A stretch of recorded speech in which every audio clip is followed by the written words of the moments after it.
Brendan's got the microphone. That's Brendan. He's with you. Oh, no problem. Hi, Brendan. Colonel, do you have any more information on where that basketball game was? And it was 6 people who were juveniles? I'm sorry. That was in Raritan Township. It was a... Hunterdon County?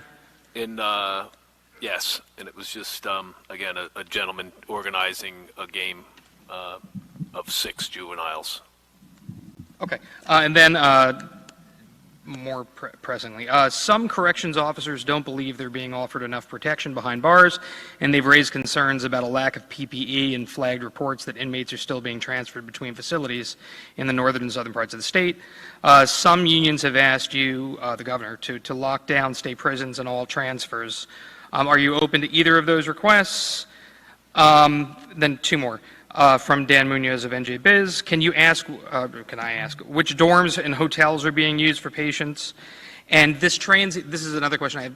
This transient order, does that mean all hotels and motels across the state are being asked not to accept people anymore and are now going to be used for hospital space?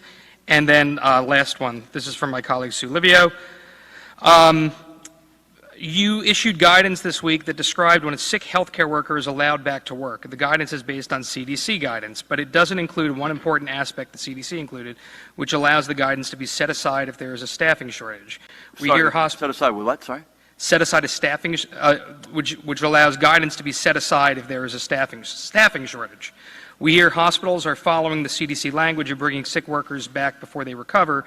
Did you leave this loophole out intentionally, and what do you want the hospitals to do? Okay, a number of things. Is Daniel well, by the way? I think he's just not. Yeah, I think he's fine. I just think. Tell everyone who's given you these, and I know some of others have fielded their questions. Tell them we said hey, and we're thinking of them.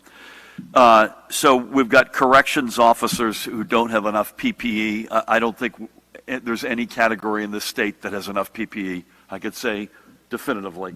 So that doesn't mean we're not taking it seriously, but that is a fact. Judy can comment on corrections in a minute because you, in fact, have been back and forth a lot with Marcus Hicks, our commissioner.